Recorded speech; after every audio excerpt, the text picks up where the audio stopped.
Good afternoon. Welcome to MGFA's Wellness Series, Mental and Emotional Health. I'm Jenna Mvalo, and I'll be moderating today's session. Before we get started, I want to go over a couple housekeeping items. If you have any questions, you can type them in the Q&A box located at the bottom of the Zoom menu, and we'll answer them during the Q&A segment. Today's session will be recorded and available online after the presentation. Now I'd like to give special thanks to our sponsors, Alexion, Argenix, Janssen, and UCB. We've got a great presentation ahead, and now it's my pleasure to introduce today's speakers, Laura Russell and Lauren Haynes from Advent Health Neuroscience Institute for MG. Welcome, both of you. I'll hand it over. Thank you for that warm welcome. I'm going to go ahead and share my screen. It'll take me just a second.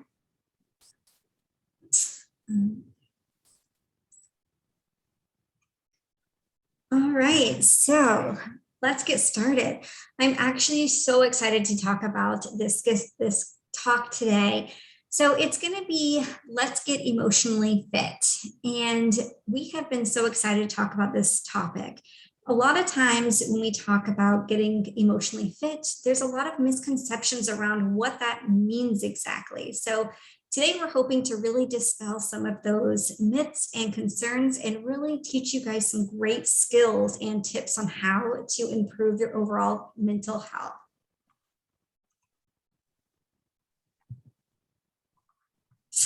And like Jenna said, I am Laura Russell. I am a clinical social worker with Advent Health Neuroscience Institute. And my role with Advent Health is kind of split up into two categories. I work in our clinic, and in our clinic, we have a myasthenia gravis specific multidisciplinary clinic. So we treat MG on a multidisciplinary level, and that's really where our heart lies. And I also run with my co-partner Lauren our neuromuscular outreach program, where we do have a support group specifically addressing everything surrounding myasthenia gravis. And I will let Lauren introduce herself. Yes, thank you so much, Laura. Thank you, Jenna. My name is Lauren. I run the support group with Laura, and together we are both active in our clinic that we have here in the Orlando, Florida area. If you're not familiar with Advent Health, I think it's really important to point out, Laura works with neuromuscular. I work with neuromuscular as well as our neuroimmunology team. So depending on where you are, you may see that that you may be seeing a doctor who works with neuroimmunology or a doctor who works with neuromuscular. And we're really fortunate to have such a close partnership and to be able to work together. Our patients are seen with our neuromuscular team. And so it's really exciting just to be able to work so close together. And I'm so happy, like Laura said, to be a part of this presentation. Perfect. All right. So let's go ahead and dig into some of our good content. So when you think about mental health, what is it that comes to your mind? Is it typically anxiety, depression, or, some mental illness? Well, it's actually more than that. And a lot of times we think of our mental health as mental disorders, but they're not one and the same. You can be diagnosed with a mental health disorder and still have great emotional well-being, right? Because it's managed. You have the right coping skills to make sure those concerns are addressed. And in the same token, you cannot have a mental health disorder and still have very poor emotional well-being and health. So we really want to tackle some of those concerns on how to get you emotionally fit so you don't have those emotional well-being stressors or different concerns kind of preventing you from truthfully living your best life. So when we think about mental health, it's going to include our emotional, our psychological, and our social well-being. And in order to be truly happy and have a fulfilling well-being, all of those things need to be well managed. And like I said, poor mental health and mental health illness are really not the same. There's a lot that goes into that. And more than 50% will be diagnosed with a mental health issue or illness. And that's worldwide. These are big numbers. That means at least on the panelists, 50% of us have a disorder that we are struggling with or learning to live with. That's a really big number. And when we take it a step further and we talk about myasthenia gravis, you are actually at an increased risk of developing a mental health concern because you have normal life stressors with an added component of having a chronic illness. That is a really big deal. And if we're not taught or addressing our mental health, then we don't have the means to make sure we're being as healthy as possible. And then in that token, talking about health, when I mention the word health, where does your head immediately go to? Are you drawn to typically physical health? I can tell you that's where my mind goes. I immediately think, okay, we're talking about health, eating right, exercising if we can. If we can't run, we're walking or we're stretching. We're trying to watch our diet. We're making sure we're eating healthy foods. And that's what, typically you think of as health, but really it's so much more than that. A lot of time we have switched our mindset to talking about physical health being number one. So if we have a medical condition, we go to the ER to get treatment. We see different doctors to make sure physically we're healthy. But then when it comes to our mind and our emotional health, for some reason, we like to suppress those feelings, or we ignore them, or we start questioning, well, why do I feel this way all the time? And we don't give it the same attention as we do our physical health. And we want to, me and Lauren, to make sure today that we target whole body care. There is no such thing as one being more important than the other. If you're not physically well, more than likely you're having emotional struggles too. If you are struggling emotionally, more than likely your physical is being impaired. They're one and the same. It's so important that we are looking at our whole person when we are trying to kind of combat how to be emotionally healthy. And our big theme of today is to get emotionally fit, just like the play on getting physically fit. That's what we're going to talk about. And if you see my little quote here, it's probably one of my favorites. It's health is a state of complete physical, mental, and social well-being, and not merely the absence of disease process. So today we are, of course, talking to a room full of myasthenia gravis patients or people who are impacted by the disease or have a loved one who is impacted. So we can't take away that diagnosis, but what we can do is help plan how we respond to the feelings and the emotions that come up with living with the diagnosis. And that is kind of what our emotional fitness journey is that we're going to be talking about today. Thanks so much, Laura. So I want to actually get us into the habit of transitioning out of saying mental health. There's so much stigma, like Laura talked about, that's been associated with the term. And a lot of times, as she said, people are thinking mental illness when we're talking about mental health.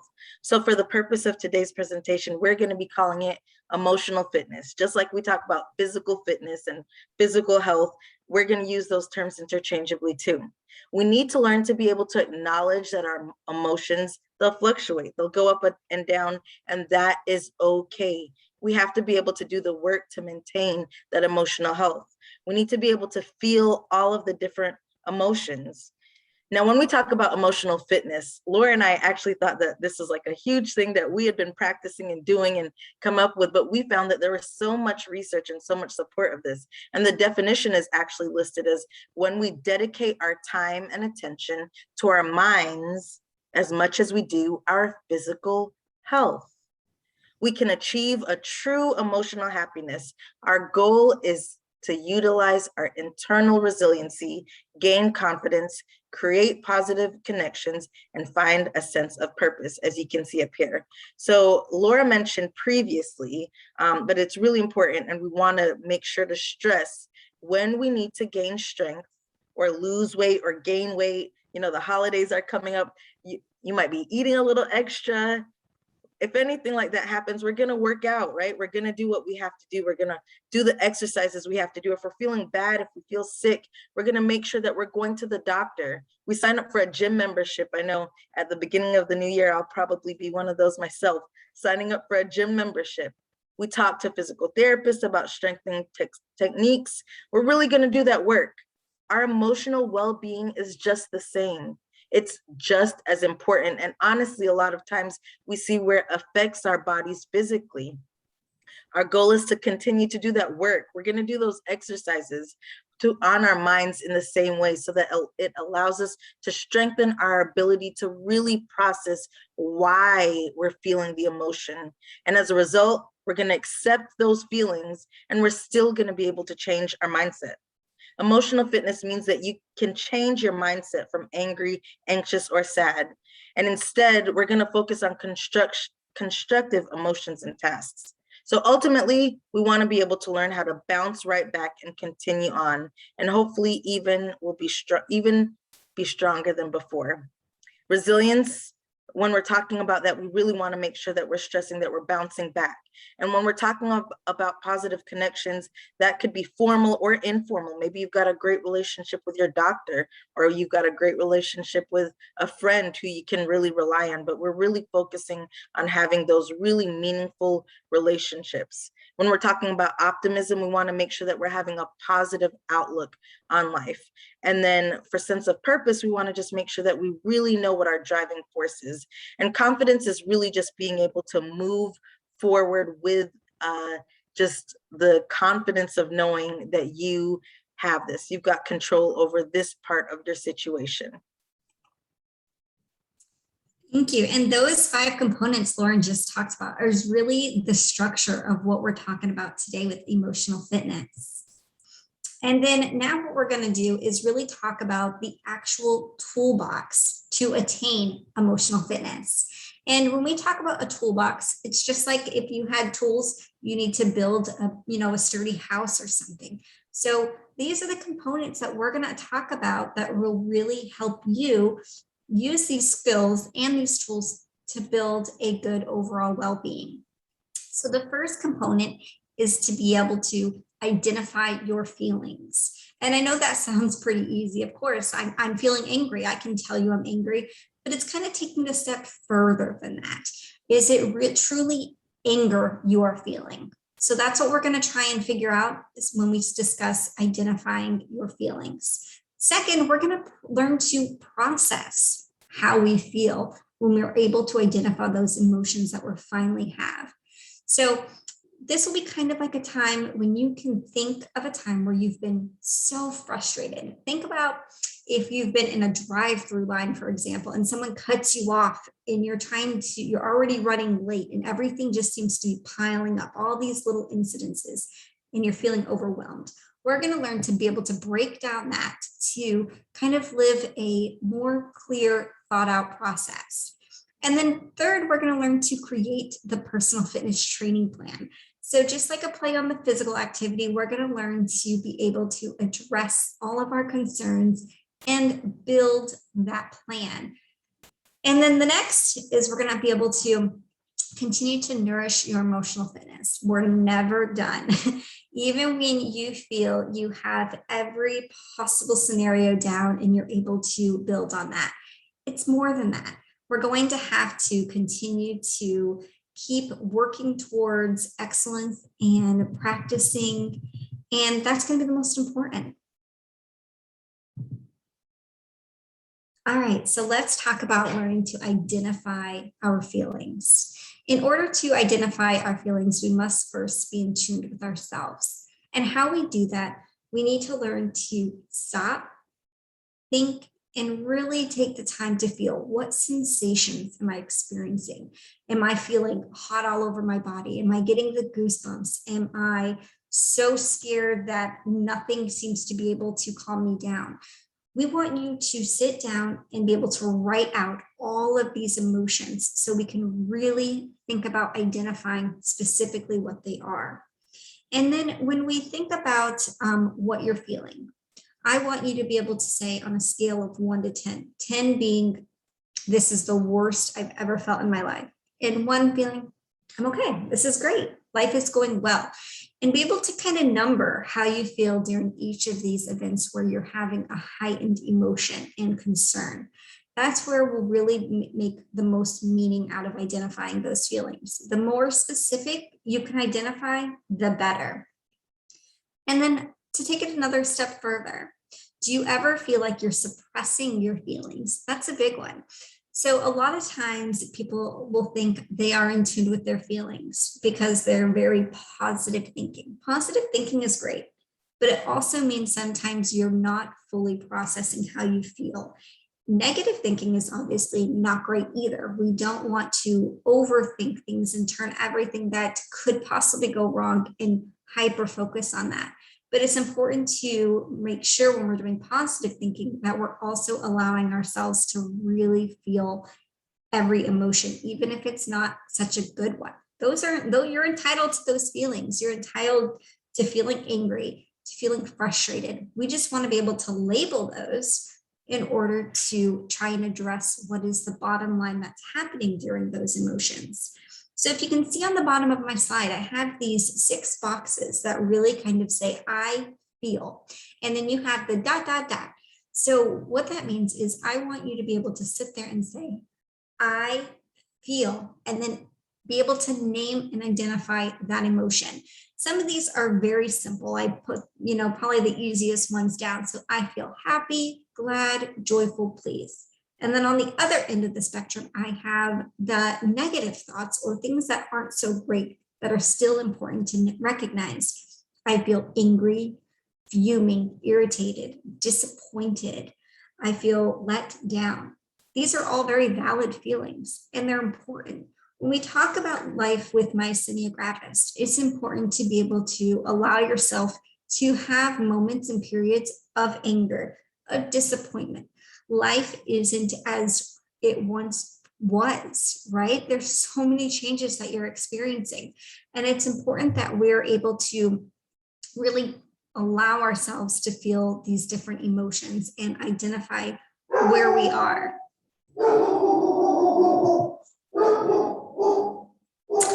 Sorry, you might be hearing my dog in the back. The doorbell just rang. So here is going to be the tool that we will look at. And this is the How I Feel tool. So now that we're talking about identifying our feelings, we're going to be able to then acknowledge that. Lauren, can you hear me okay still? Yeah, I can jump in too. Okay. Okay. So as you can see, we have our tool, and it's really important, as Laura and I were talking about this, a lot of times when you might see presentations like this, you might hear about things, but then we also want to make sure that we have ways to also process through those things. So here you'll see that we have a tool, and it basically goes through all those feelings that we talked about before. I am feeling happy. I'm feeling mad. I feel sad. I feel glad. And sometimes, as Laura mentioned, our body might be physiologically showing us, maybe our heart's beating really fast, or we've got goosebumps. Our body is showing us that we're feeling a certain way, but we have not taken the time to really sit with those feelings and allow ourselves to identify what they're called. So then we're going to go to our next step, and we're going to say, what's making me feel this way? What is it that's bringing me to happiness? What is it that's bringing me this sadness? What is it that's bringing me this anxiety? What's bringing me this nervousness? And it's really important that we do this for 2 reasons, honestly, because on one hand, we want to know what's causing us those sad feelings, causing us to have those sad feelings, but we also want to understand what makes us feel good.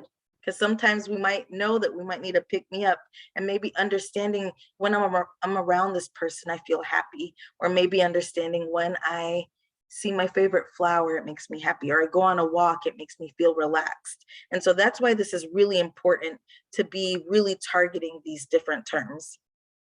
And then this is what I did about it. So if I was feeling sad because I had an appointment with my doctor that I didn't really like, this is what I did about it. I can't do anything about what I heard from the doctor, but I decided to do one of those things that make me happy. Afterwards, I went and I took a walk, or I sat outside, or I ate something that I really like. So those are some things that we can do. And then thirdly, we have here something else that I could have done. And so this is kind of a multiple choice, and maybe if there's something else that works for you, you could even jot that in. But these are some examples that it offers here, is maybe to ask for help, take deep breaths, walk away, and do something else. This is for if you're a child, but tell an adult or talk to a friend. And so those are some really key points, some great points here. And some of them we'll go a little deeper into as we continue. So moving on. No, thank you so much, Lauren. You're welcome. Yeah, so that would be the tool. And of course, we will make sure to give you a copy of that as well. And this is, just like Lauren said, this is best to put into practice. So print out a copies of these. Anytime you're having an emotion that you want to discuss or you want to kind of review, this is a great tool to use. And it's very practical. I know you might look at it and say, oh, these are such baby words, but truthfully, you don't have to overcomplicate it. It really is this simple. Just write out exactly what you're feeling in the moment and then be able to go back and look at it as if it was a journal. I love that you mentioned that, Laura, looking at it like a journal, because I think that it's so important when we're reflecting back that we say, hey, these are the times that I felt this way. And this is what brought me here. This is what brought me here. So that then you really understand your triggers. You understand what it is, because sometimes we'll feel things and we really won't know why. We'll notice that we're feeling this way. We'll notice that we've got sweaty palms and we're not really recognizing what it is.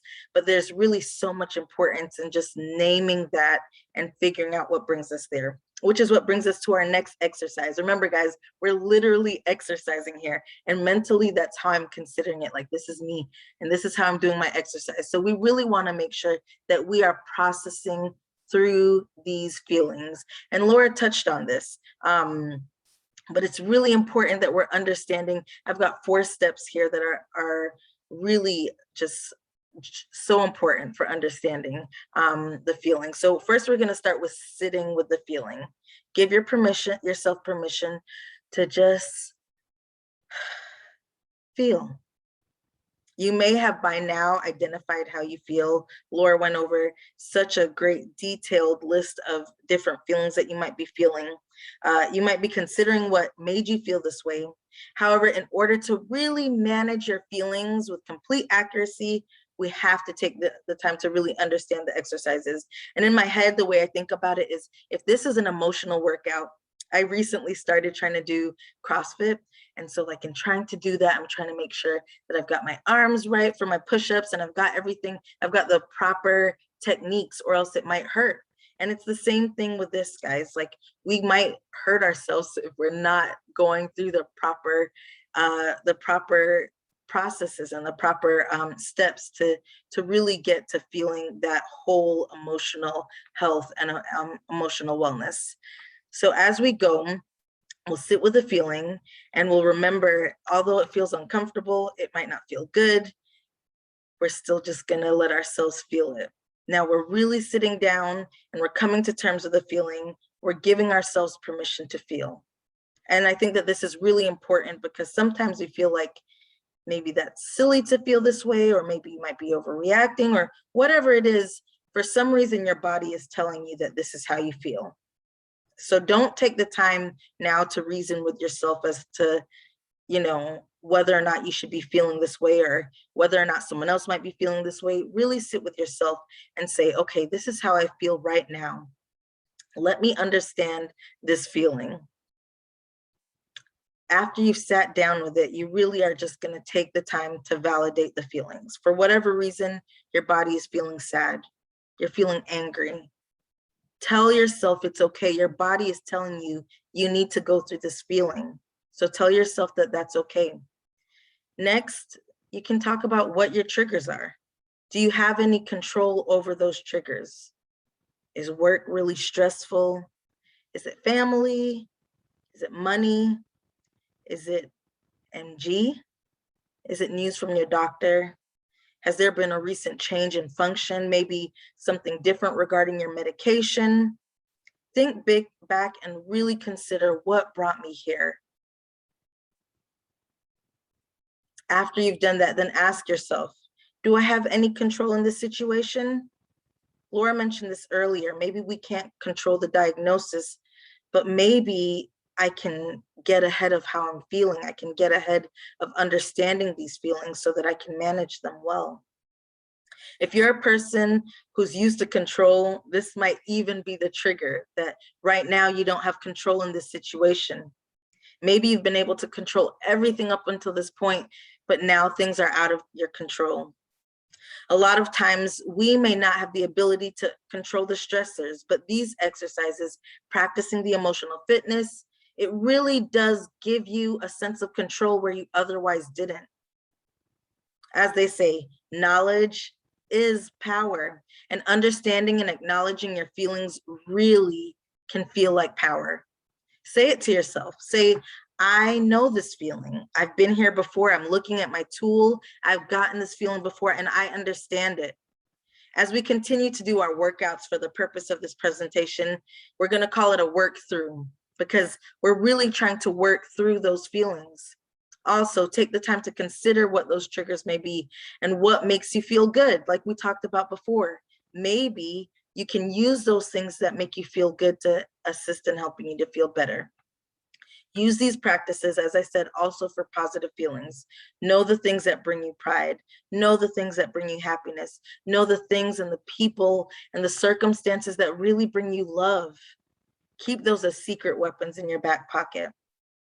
Are you having physical or physiological effects because of your emotions? Again, Laura mentioned sometimes having the goosebumps on your arms, or maybe sweating, your heartbeat racing. Some people's blood pressure goes up. There was a study that said the most obvious signs of emotional arousal involve changes in the activity of the visceral motor system. So it increases your heart rate, it causes you to blush, causes sweating, causes stomach issues. How many people have experienced stomach issues when they're feeling really bad? Our bodies want us to know that something's not right. Our brain is programmed this way to say, hold on, you're not okay. And that's why it's so important that we have to listen to the signs that our brain is telling us. Our brain wants to protect us. There's that fight or flight. Everybody's heard of fight or flight. It's wanting to tell us, hey, you got to handle this. What are we going to do? Fight or flight, run or fight it. And so this is our way of putting up our fight. Next, we want to practice stillness, something that's really important for this. And I'll get into this a little more in a little bit, but is really just taking the time to do deep breathing, really deep breathing, taking the time to take a deep breath in and meaningful deep breaths out.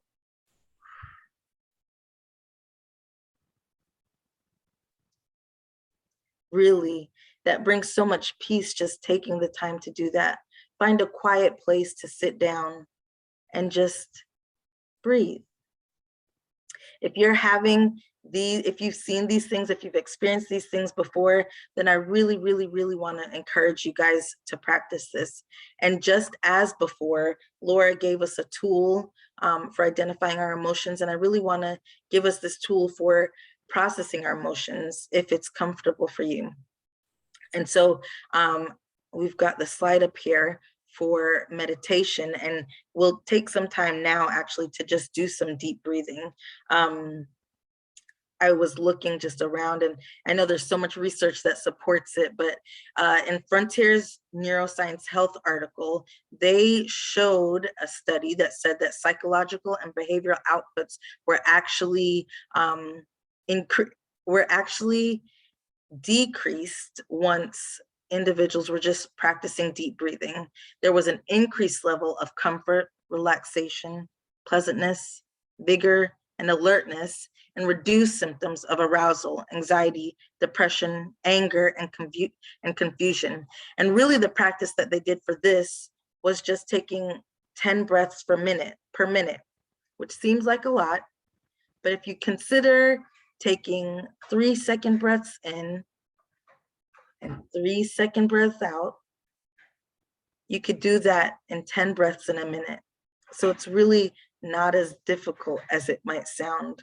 The Harvard Gazette even stated that conditions like depression, chronic pain, and anxiety had several well-run studies that have shown benefits for patients engaging in mindfulness meditation program with effects similar to other existing treatments. So research all over talks about how beneficial this is. And as I said, we really want you guys to have these tools. So we're gonna take some time now, make yourself comfortable, find a place that's quiet. It can be wherever you're sitting now. You don't have to be sitting, you can stand. You can lay down if you'd like to. Whatever feels best for you. If you're sitting in a chair or sitting back, do what feels comfortable. The most important part of this is that you feel grounded. And really, if you've got a TV on or a radio on, or if you're in a room with someone else who doesn't want to practice with you, then I encourage you to maybe step away and really take this time just for yourself. Take time to get comfortable. Close your eyes.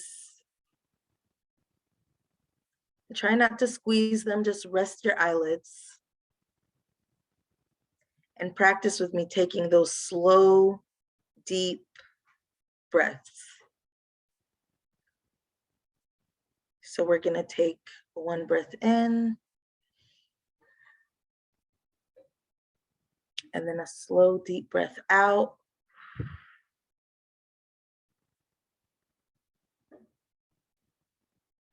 Another slow, deep breath in,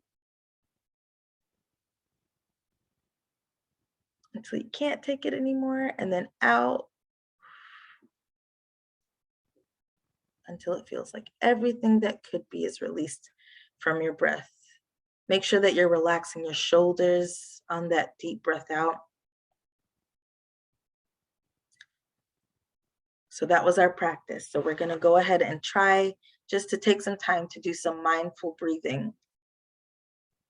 So again, we're gonna try that. Inhaling, a deep inhale. Get everything you can in.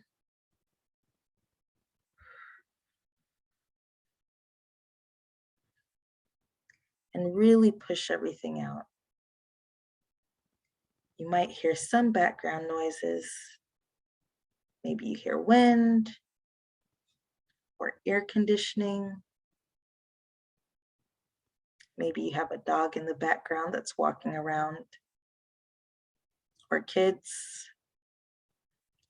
But for right now, we really want to continue to take those slow, deep breaths. Breathe in and out. And we really want to do this to the best of our ability. So if for you taking 3 breaths in is not feasible, then take as much as you can. As you exhale, really imagine that you're breathing out all of your anxiety, all of your stress, all of your worry. And as you inhale, imagine that you are breathing in calmness and peace and strength.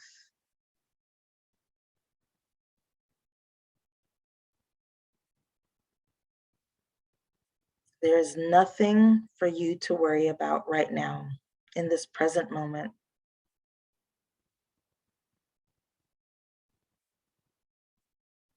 You may not have control over other things, but right now you have control over your breath. All there is in this moment to do is breathe.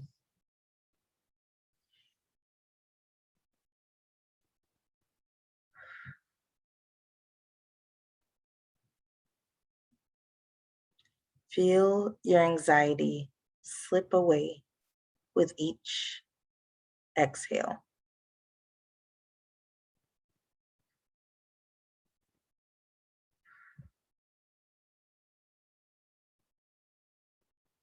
And if your mind drifts, that's okay.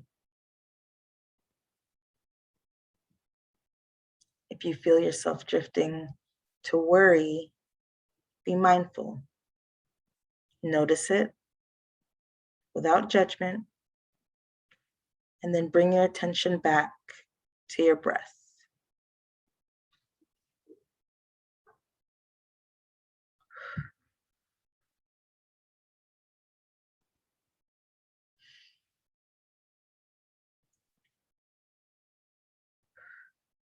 Release your shoulders. Find some grounding.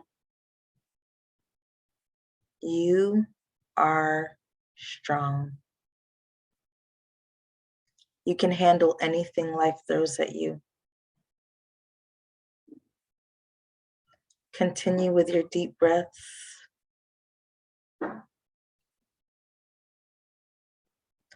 Notice how calm you feel as you sit or lay down or stand, and breathe.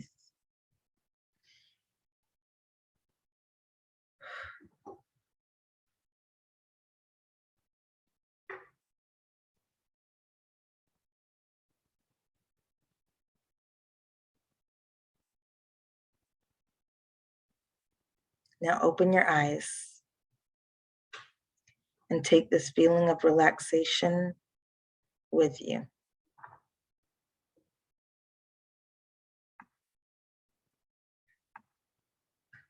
Okay, guys, so if you're done, you can shake yourself out. Take one more deep breath, just for good measure. And really, there's so many available meditations like on YouTube, or there's several different websites that offer different meditations. If you have access to the internet, then you've got access to just being able to take some time to do deep breaths. And really, I mean, 5 minutes to 15 minutes, really, you don't have to take very long. You can just take a few minutes out of your day. And as I mentioned, there's so many benefits that we can find in being able to just take the time to breathe. Thank you, guys. And I love that. I think it is so impactful. And you hit the nail right on the head when you said, be mindful during this. If your mind kind of takes you somewhere, just allow it to go where it needs to go. And I know in the beginning, when I thought about meditation, I always felt silly.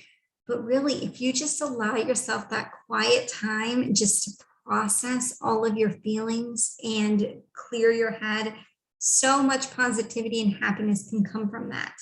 And I think that was a great exercise, and I really enjoyed it. So now, just to kind of summarize a little bit about what we've been talking about today.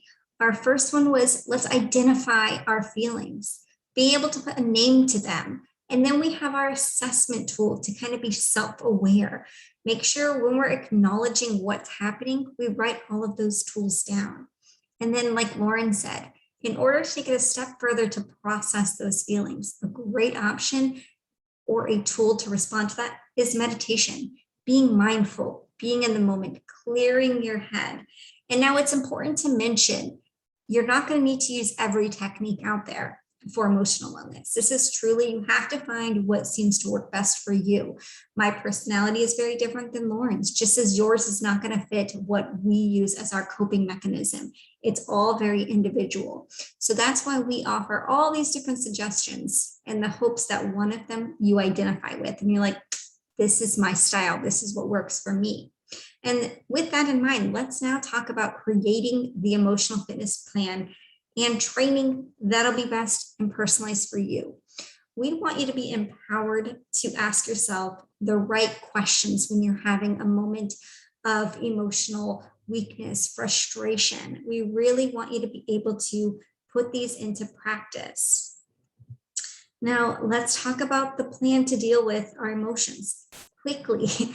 So next time you feel like you're in a moment of crisis or frustration or any emotion, you'll say, I know exactly how to handle these moments. I will be able to address each of these concerns.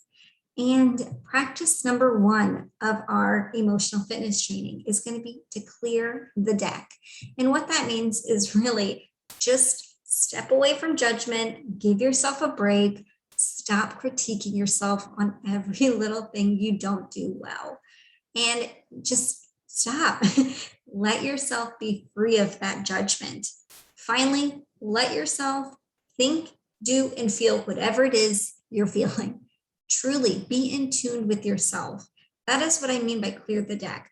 Sit down, forget about everything else, and just express your emotion. If you want to scream in your pillow, do it. It's not hurting anybody. Just allow yourself. So that's going to be practice number 1.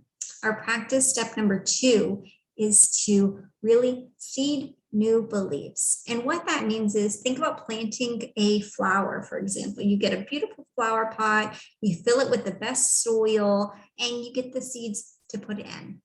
And you really nourish the flower so it can grow beautiful. That's the same thing with your belief systems. If you have a barrier to expressing your feelings and you have negative beliefs about being allowed to feel those, then you're just never going to be able to achieve that emotional fitness. Because a lot of times in society, we're told we're not allowed to cry. It's a sign of weakness if we have a mental health issue or we have a diagnosis that is kind of stigmatized. Well, we're going to now choose to develop new beliefs about those things. We don't have to feel that way, right? We are able to now express our unexpressed emotions and make sure that we don't suppress our feelings. That's the biggest thing. If you're avoiding your emotions and you're always demonstrating a happy persona, but inside you're miserable, then that's just as painful as outwardly expressing them. We want you to be able to acknowledge those deep down hurt in order to create new beliefs surrounding that. And then number 3 is to commit to feeling. I want you guys all to make a promise to yourselves that you will ignore all that emotions that are not bringing you joy, and also acknowledge the ones that are hurtful, that aren't so great.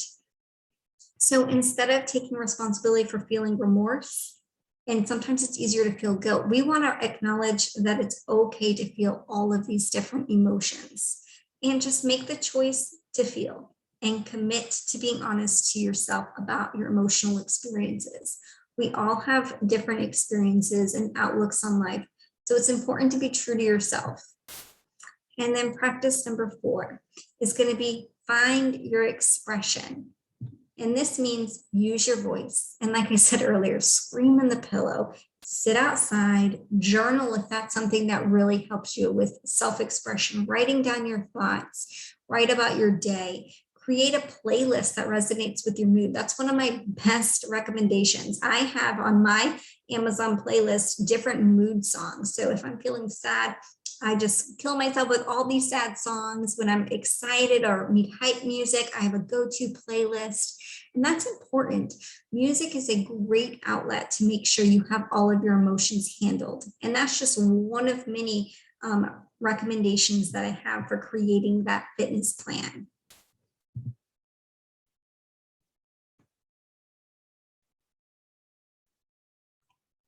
Thanks, Laura. And I love that you talked about music. I think that that's such an important piece for so many people. How many people have heard a song and then it reminds you of a place that you were, or, you know, someone who you knew? And so I think that I love that piece. But definitely, these are custom plans, guys, custom plans that work for you.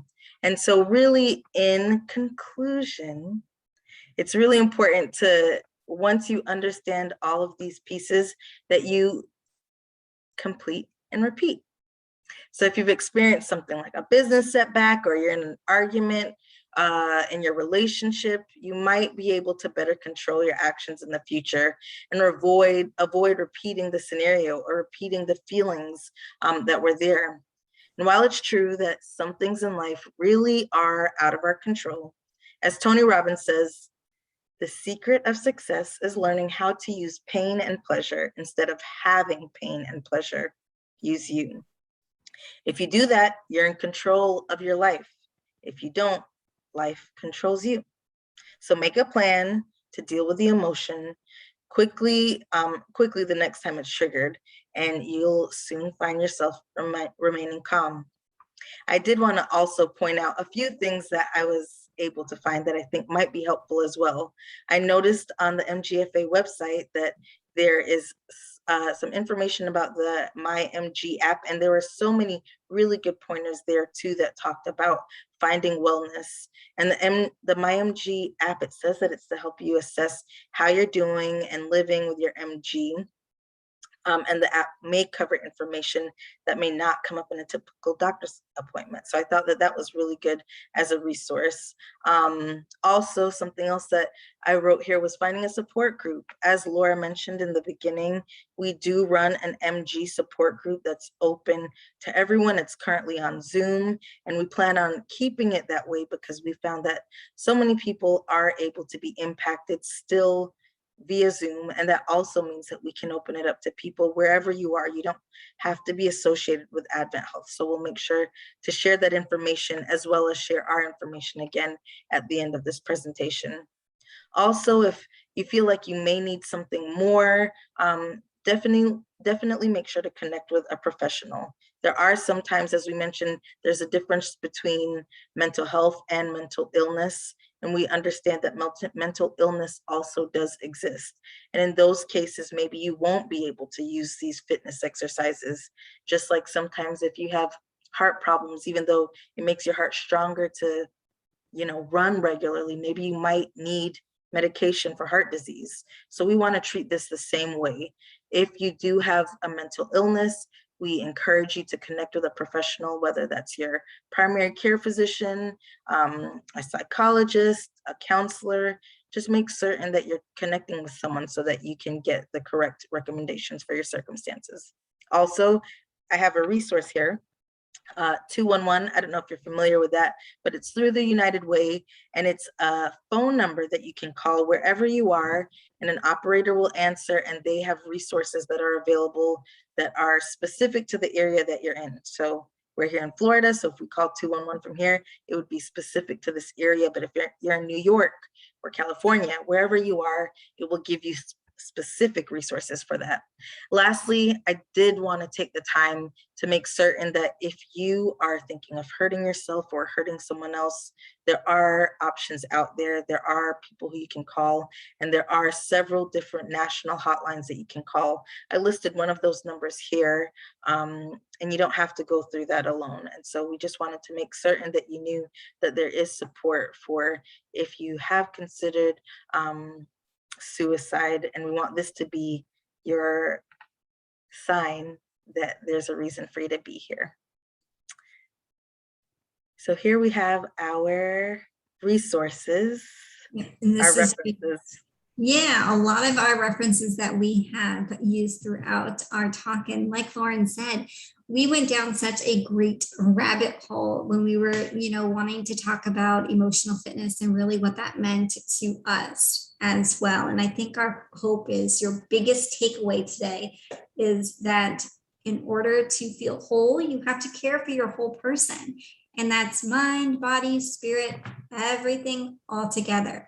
If you ever have anybody who says physical health is more important than mental health, or mental health is more important than physical, they're lying, because it takes your whole person to really achieve that emotional fitness and happiness. And we wanted to throw up this slide just for a minute. Please, please, please. We are always happy to answer any kind of question, concern, to assist with resources. And again, I'm Laura Russell. I am one of the clinical social workers, and of course, Lauren Haynes. This is our email. And we both run our neuromuscular program, and we also work with our neuroimmunologist. So kind of hand in hand with MG. So please reach out to us, and we'll jump over. I'm gonna stop sharing my screen so we can go ahead and get to any questions that we might have. And this might just take me just a second. All right. Let me get my screen nice and big.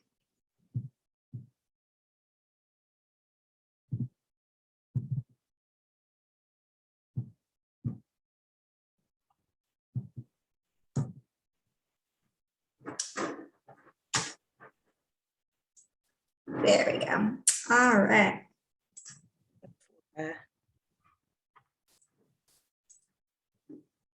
So we'll hand it back over to Jenna. And thank you guys. Thank you everyone for participating.